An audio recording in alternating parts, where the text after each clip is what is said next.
Hello everyone, welcome back. In this video, we will understand nitrogen cycle. Water is important for us. Is nitrogen also important for us? Think.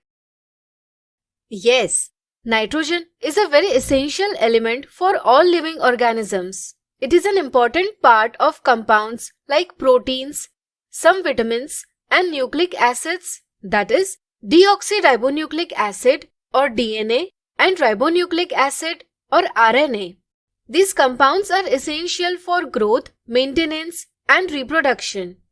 About 78% of the Earth's atmosphere is nitrogen gas.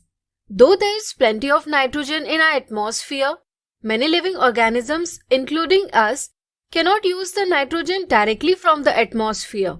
So how do animals and plants obtain nitrogen? Think about it.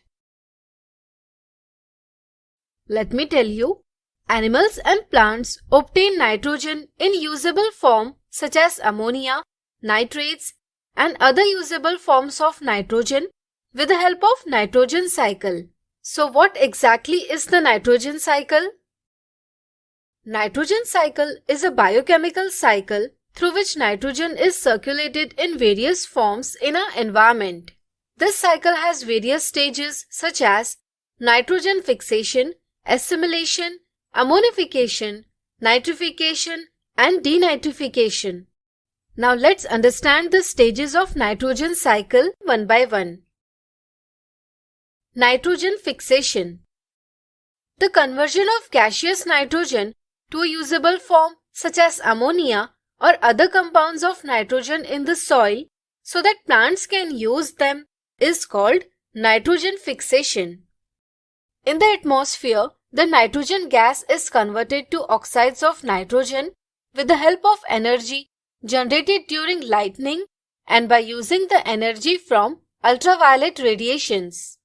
These oxides dissolve in water to give nitric and nitrous acids which fall on land along with rain and become readily available for use by plants.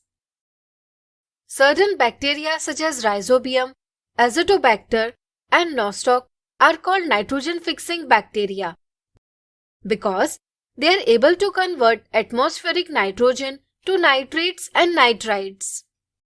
Bacteria such as Rhizobium live in root nodules of leguminous plants and maintain symbiotic relationship with the plants. In symbiotic relationships, both the organisms are benefited from each other. Bacteria such as Azotobacter and Nostoc are free-living bacteria. Nitrogen can also be fixed industrially. For example, nitrogen is combined with hydrogen at high temperature and pressure to obtain ammonia. Later, it is converted into various fertilizers such as urea. The next stage is nitrification. You might be knowing that ammonia is a toxic gas. Therefore, it must be converted to a certain usable form. The process by which ammonia is converted into nitrite followed by nitrate in the soil with the help of bacteria is called nitrification. Bacteria such as Nitrosomonas oxidize the ammonia present in the soil and convert it into nitrite. Further, bacteria such as Nitrobacter oxidizes nitrites into nitrates, which is a form usable by plants. The next stage is assimilation. Plants absorb the usable form of nitrogen from the soil with the help of their roots and use them for formation of proteins and other essential compounds.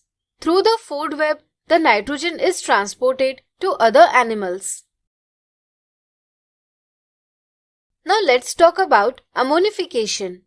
The decomposition of compounds of nitrogen such as proteins, urea, etc. present in dead remains of plants and animals into ammonia is called ammonification.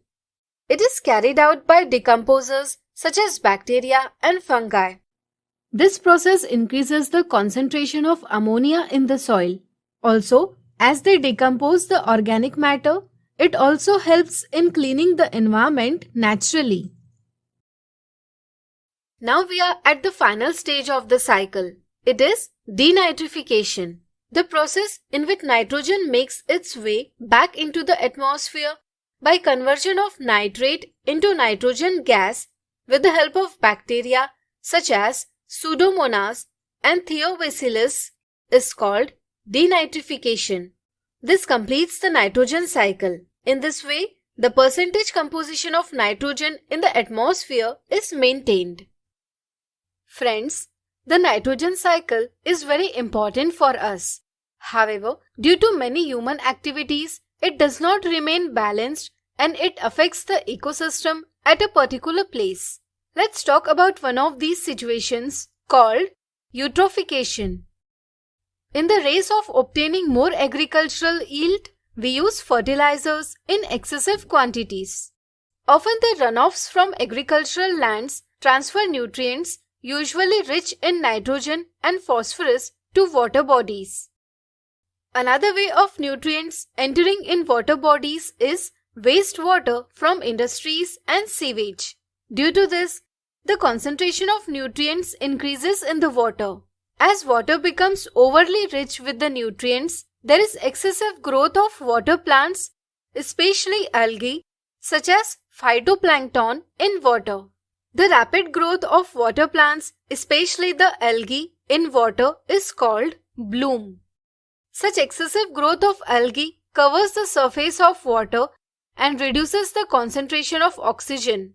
Further, it prevents light and oxygen from entering into the water.